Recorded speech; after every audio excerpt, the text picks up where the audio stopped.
Hi guys. Welcome back to RT Share Tea, where respiratory therapists live out loud. With me, your host, Linda Fry, the asthma lady. Yes, everyone. Welcome to anyone new. And we are in 2024, and I'm super excited because I have a new guest co-host, and she is amazing. She is an RTpreneur, and those are my respiratory therapists that are out here also being entrepreneurs. And I have Annmarie Ware with me here today. And so before I let her do her thing, I'm going to read her bio and then I'm going to just let her do her stuff.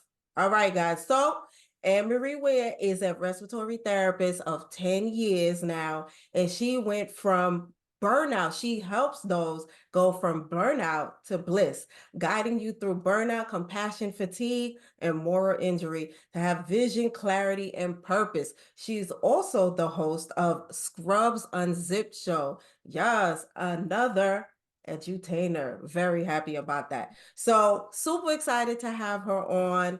And yes, hi, Annmarie. Hello, Linda. How are you? Good. Welcome to the show. Thank Once you for again, having me. appreciate you and Happy New Year. Happy New Year to you as well. Yes. Okay, so to all my guest co-hosts, we all have our story of what got us into being a respiratory therapist and just being in the medical field. So my question to you is, what made you be a respiratory therapist, and how did your journey as a respiratory therapist inspire your entrepreneurial venture? And what motivated you to become an RTpreneur? Well, my mother, she actually has asthma, and she would just tell me stories about how she would get asthma attacks. She's from Trinidad and Tobago. So Oh, she would tell me that, she would have an asthma attack and she would be rushed to the front of the line. And I didn't know anything about our respiratory therapists back then. It was like one of the programs that I could choose from. Like I dual enrolled in 12th grade. So okay. instead of like having like senioritis, I went straight to school, straight to college in 12th grade. So those respiratory therapist was like on the list of all the others, and I Oh, just chose, to be honest, I just chose the one that was the fastest. and, okay. and I didn't have to take chemistry at that time. It wasn't Oh my required. gosh. Girl, I hear you. I started as a pharmacy major. So I chemistry, pre-calc, I hated it. Yeah, I had to pivot. But go ahead, I'm listening. Yeah, so I started and I graduated from respiratory school in 2012, and Okay. then you asked about my entrepreneur endeavors. Like I've always been entrepreneur. Like I sold my paintings in elementary school Nice. and in high school, and I also sold baskets. So everyone was like, "Oh yeah, Okay. you So gonna buy you was something an for arts and me." crafter. I got it. Like you're gonna buy something for me. Oh, And once I started becoming a respiratory therapist, I kind of became my own. It started out from being a travel respiratory therapist. okay. After I got my experience, my 2 years experience, I went and traveled to Alaska. I Oh, traveled wow. to Hawaii. So yeah, I went to all of the places where I wanted to go, like Hawaii, Alaska. I walked on a glacier in Alaska, and I walked on a volcano in Hawaii. So Um, um, I'm very adventurous. okay. So you And did the stuff that I have on my bucket list. I have yet to do what I would love to do. Okay. yeah, so I just really, it's just when I learned about, once I just graduated from respiratory school, I was so optimistic and I was so like, oh, I want to learn everything. And Yeah. um, like every day is like a learning opportunity for me. And I Okay. just that transferred, like, so I started traveling before COVID started. So Right. once COVID started, everyone started traveling, but I was already a You've been traveler. doing So it. Right. yes, and I just got really burnt out. Like, I'm fast forwarding to now, like Okay. to 2, 3 years ago. So So we're talking the burnout time, we're talking around COVID time. yeah, Okay. around COVID time. Yeah. Yeah, so I was like really far away on a travel assignment in California, and my family lives in Georgia. And it was just when it just started, like no one knew what it was, and Oh, everyone was scared. And I just had like an anxiety slash, I just had anxiety from it, and it just spiraled into this really big chaotic spiral, and I just went like downhill from there. And to get out of that, I had to go back to being a hero for myself, I because love that. the everyone was saying like, oh, you guys are The heroes, heroes, but you and have to you're be the saving heroes for lives. yourself. And so I really had to go back and say like, if I'm a hero, I need to be a hero for myself. I need to save myself. And that's what I'm trying to do. And my mission is to help others, because there's so many other people who are suffering in silence. And like not many people used to talk about burnout. Like they talk about it now, but they didn't really talk about it back then. But now it's more open, but Okay. not like, I want to make it more, I want to make more people aware of burnout in healthcare. Okay. Okay. So no, I totally hear you. I can totally relate. And I love when you said that you have to be your own superhero. People, I remember in, respiratory therapists in New York City, like that was a mess during COVID. And people were, of course, like when we had change of shifts during COVID, people would shout and bang outside their windows, pots and pans, and they were cheering us on because they knew like how hard that was to have to deal with what we dealt with in the hospital. But like you were saying, it's to even motivate yourself to leave your house, leave your family, Mhm. and you yourself, you scared and having to go day in day. I remember all the bells, the alarms going off during COVID, and I myself still think I have PTSD from all the bell ringing from that time. And so I understand. And you really I mean, you had to go to work. I mean, who were you gonna talk to about the burnout? It was just like, okay, we have to deal with it. So I love what you said, and being able to help other people around that is I love it, because we still, even though people are talking about burnout, I still feel like there are folks out here that still don't know how to deal with that, Mhm. in their own circumstances. Yeah. Okay, great. Yeah, So go ahead. That's it.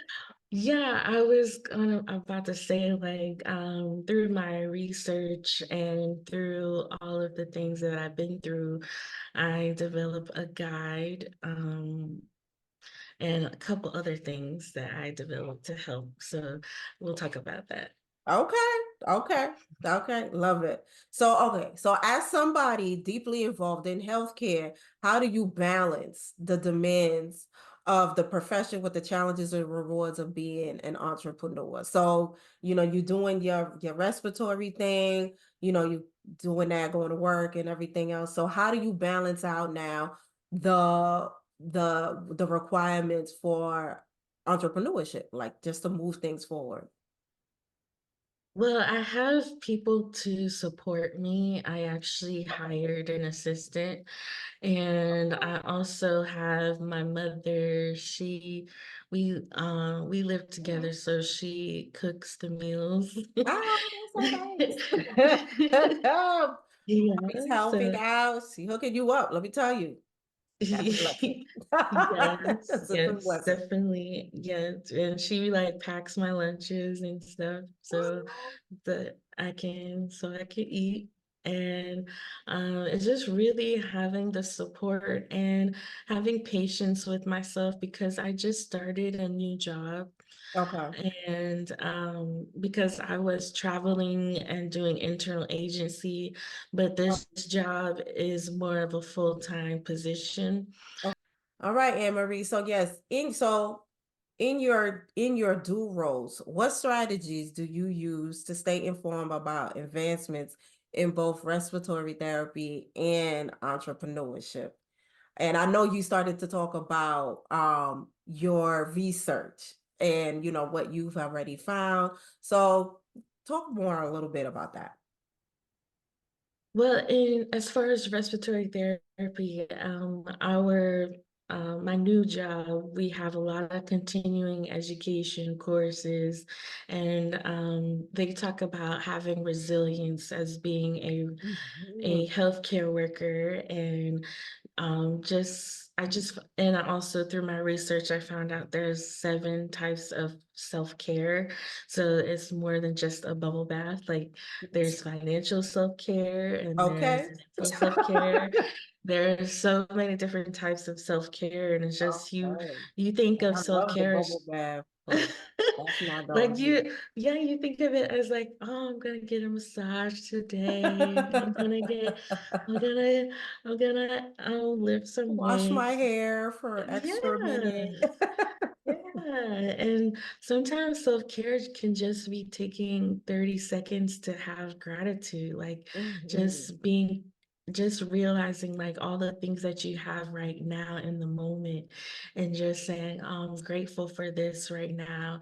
I'm grateful that I can breathe, that I can actually walk out of the hospital. Like some people don't get a chance to walk out of the hospital because of the ailments or the issues that they have.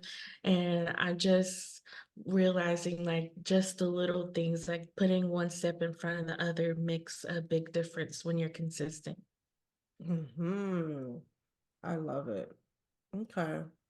Okay. So you've definitely done the research prior to just being out there and saying I want to help folks. So you saw what was Yeah. available out there already, and you found your aha moments. And because even for myself, yeah, I you think the luxuries of just going to get your hair done is, like, oh, okay, I'm just going to go get my hair done. But that's not um we think it's a luxury to have to get those things done, but it's actually a necessity to Hmm. take care of yourself, like self-care, and then like you said, all the subcategories that are within self-care. Yeah, did Hmm. not know. Okay, love it. Um, and so okay, as an entrepreneur, what advice do you have for others looking to combine their healthcare expertise with entrepreneurship? So my advice would be to do your research, but don't let that stop you when you Mm. have analysis paralysis, Oh, yes. where you All the you research. where you've done all this research, but you're not taking any action. And I think action is the most important part of being an entrepreneur. It's Yeah. doing Do the it. little tasks. Would you say?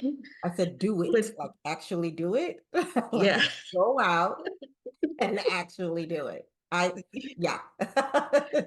Yeah, that is like the most important. And like being accountable to people, like I have people on my team that I'm accountable to, and that really helps a lot because sometimes you're in your own world and you're just going off, Mhm. fluttering off, and just Mhm. like Oh, flutter, flutter, flutter.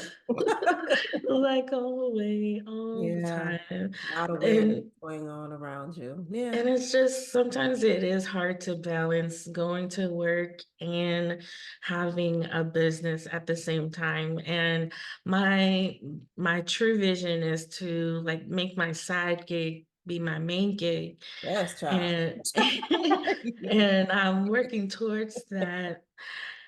And while I'm working towards that, I just have all of my goals that I need to meet, like my quarterly goals, and just Mhm. making sure like they say, like, how do you eat an elephant? Like one bite at a time. So I want to make sure that I have it, that I actually take the action steps to be successful. Oh, I love that. Yes, I totally agree. It's all about action.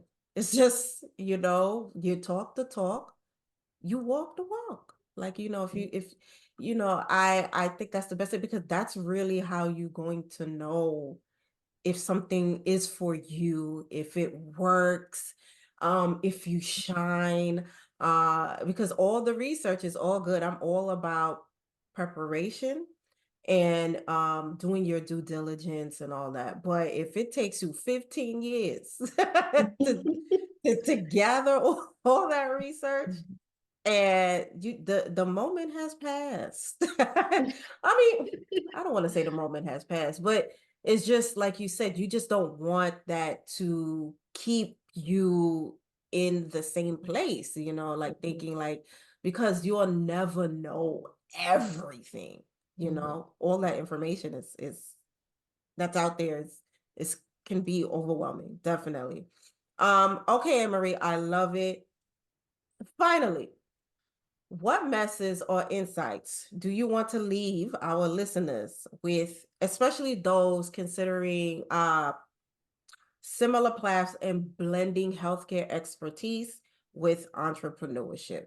So what would you, and you gave a little bit in the last question, but what's your final insights? So, well, with the place that I was in, I was very desperate and very unstable. So I have these That's three right. keys. If you're coming from a place of burnout and you're like, I don't know which way is up. So the first part is restabilize. So when you restabilize, like after a war, like I feel like what we experience with COVID and all the other things, could be like us, it could be expressed as like that was like a war. Like we had to war daily and we had to be the hero. So I Yeah. want to put forth that stabilizing yourself, taking inventory of what you have at the moment, like when the dust settles after a battle, like you have to make sure you have shelter, you have to make sure you have the basic necessities before you go out and do an entrepreneurship endeavor. And the second thing is regroup. And when you regroup, you take all the resources that you have and you build a stable foundation so that the next time, the next battle that comes around, like you're not knocked off. You're stable. You're stable when you're in this stable environment and you've regrouped, you take in all of the necessary training that you need so to make sure that you're okay on the inside because there are some people who are building like a facade, like what they post on social media is not who they are in real life. And I want to make sure that by working with me, that you are whole a whole person, Yeah. and it's not like you're hiding from who you truly want to be. And then the last thing is refocus. So once you've gotten all of the tools that you need, you refocus and set goals on where do you want to be in 5 years, 10 years, 20 years. Like Mhm. what actions do you need to take now to move you forward into being an entrepreneur? Or there's some people who really love their jobs and they love what they do. You can actually schedule in time to volunteer. Like there are people who volunteer and Yes.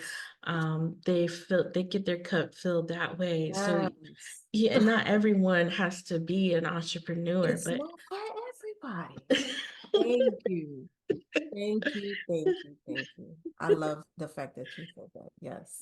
I'm sorry. Go ahead. Yes, it's not like it's not as easy as people put out to be, and um like it's really I would say like you have to have that inner drive. You can't call it motivation. It has to be discipline. Like I'm talking to myself, like I have to be disciplined enough to get to where I want to be. And um it's just having discipline and having accountability. But at the end of the day, no one can tell you what to do because we're adults. Like, we gave up that right when we became 18. We're adults now, so you can't tell me what to do. So when you become an adult, you kind of have to yield that decision making and say, choose a person in your life or hire a person to say, hey, can you make me accountable?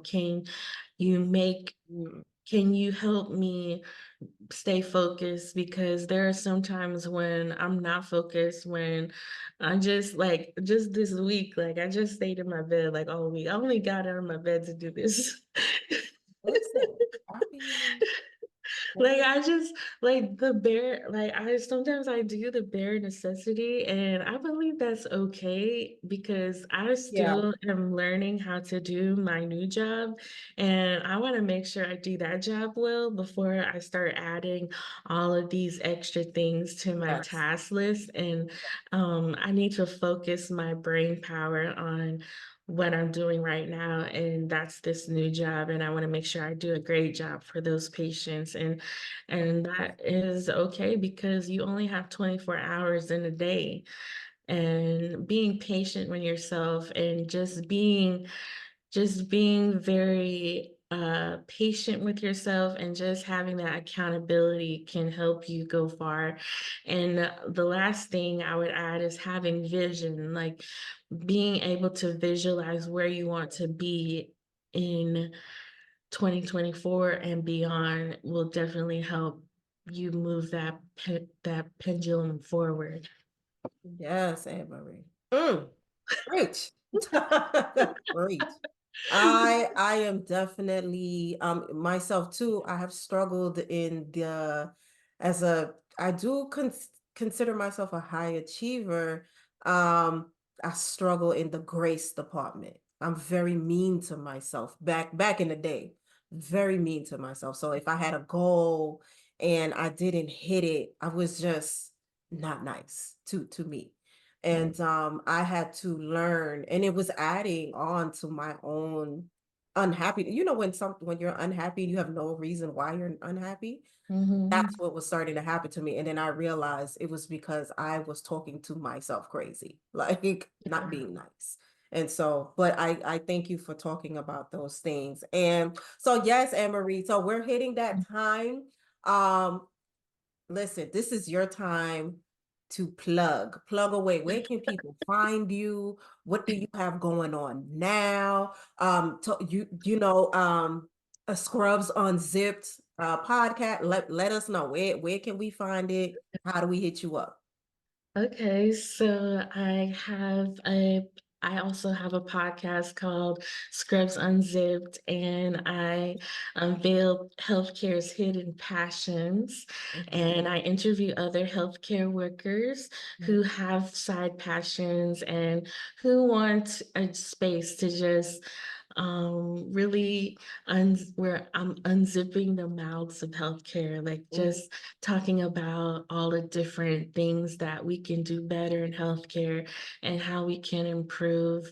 And I also have a free guide available on my website that speaks about the different types of self-care.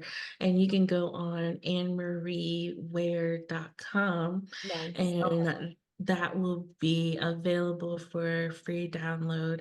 You just have to just go. There's Annmarie, Annmarie, Okay, I'll Ware, add it to the send it to Ware. me. I'll add it to the Okay, description. Definitely. okay.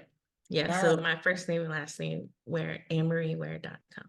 .com. Nice. Okay. So I thank you so much, Annmarie, for being here with us and sharing your perspectives on your entrepreneurship journey, and being an RTpreneur, and talking about the balances and just how to create and be you in different spaces. So I respect that. When I saw everything that you were doing, I really admired that. And it's just good to see another sister in the healthcare field, especially as a respiratory therapist, doing it and speaking out loud. Love it. And if you ever need me on the Unzipped, Scrubs Unzipped, Yeah, definitely. you know where to find me. So, but we'll chop it up after. So let me close out. So yeah, guys. Well, thank you so much, everyone, for being here with us. Thank you, Annmarie, for sharing your perspectives. Once again, guys, as you know, we are here on most podcast platforms on Wednesdays, and we are also on YouTube on Thursday. So much more to come in 2024. All right. Thank you, thank you, thank you. And as always, remember to invest in yourself and to only compete with yesterday's version of you. I'll see you next time. Bye.